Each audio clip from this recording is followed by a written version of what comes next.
It started on a Friday morning that already felt too chaotic for the kind of trip we had planned. My husband, Jack, had taken the day off from work so we could drive up to Oregon to visit his parents for the weekend. It wasn't going to be a vacation, not really, but more of a family obligation kind of trip, the kind where you know you'll spend more time helping out around the house than relaxing with a glass of wine. Still, I was trying to stay positive. It had been months since we'd seen them. The plan was simple enough.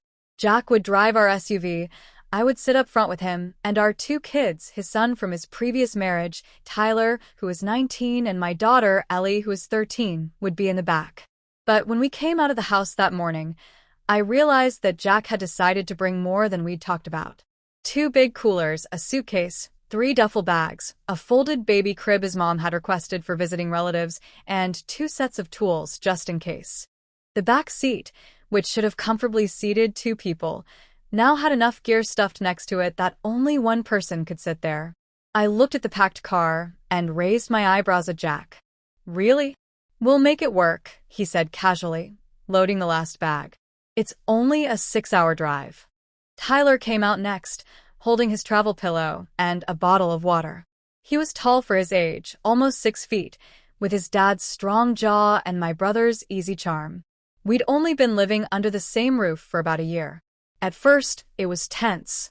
Tyler had been living with his mom until she moved out of state for work, and he'd asked Jack if he could move in with us instead of transferring colleges. It made sense. His college was just 30 minutes away from our house, but emotionally, it took time for all of us to adjust. I guess I'm squeezing in the back, Tyler said, looking through the car door. No, Jack said, rubbing his temples. Shoot, I forgot the back seat's full. Ellie's already called shotgun, didn't she? Ellie, who was already sitting in the passenger seat with her earbuds in, waved a hand and said, "Too late. I claimed it last night." Jack gave me a look that said, "Can you be flexible?"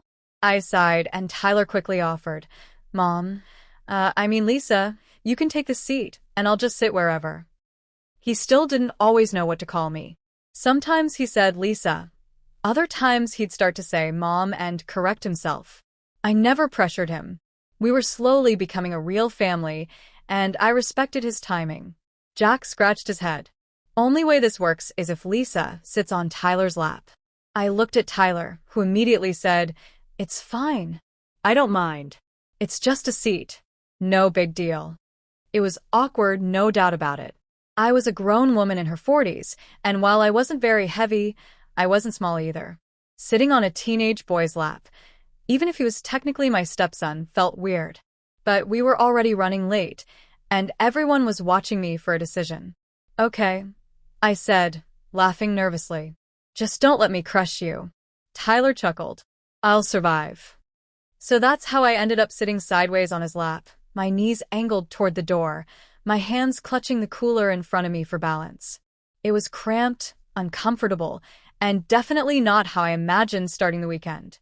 Jack pulled out of the driveway, and the trip began. The first hour was mostly quiet. Ellie played music through her AirPods and stared at her phone.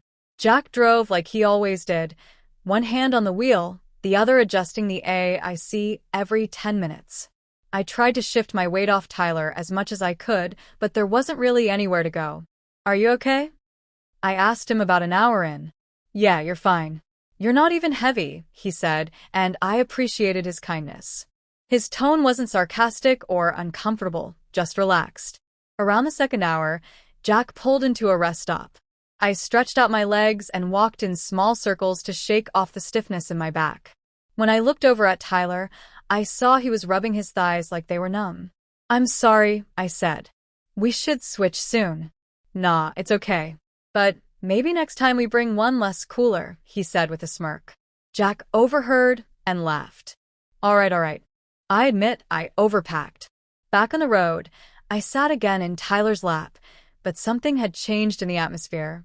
We started talking, not just me and him, but all of us. Jack asked Tyler about his classes, Ellie joined in with jokes, and somewhere between the endless pine trees and winding roads, I realized that we were bonding in a way we hadn't before. I looked back at Tyler, who was telling Jack about a paper he was writing on artificial intelligence. His voice was animated. He rarely talked this much. I realized that despite the physical awkwardness of our seating arrangement, emotionally, we were closer than ever. Later, when we stopped for lunch at a roadside diner, Jack apologized. Next time, I promise, everyone gets a real seat. It wasn't that bad, I said. Honestly. Tyler nodded. Kind of the weirdest way to bond, but it worked. That night, after we finally reached Jack's parents' house, I was in the guest room unpacking when Tyler knocked on the door. Hey, he said, poking his head in. Hey. What's up? He hesitated for a second, then said, thanks for, not making it weird today. I know that ride wasn't exactly ideal. I smiled. You made it easy. You're a good sport. He stepped inside, leaning against the doorframe. I know I don't say it much, but I appreciate you. Like being here, making this house feel like home. I blinked, caught off guard by the emotion in his voice. You've always been respectful, I said softly. You didn't have to be. And I appreciate that more than you know.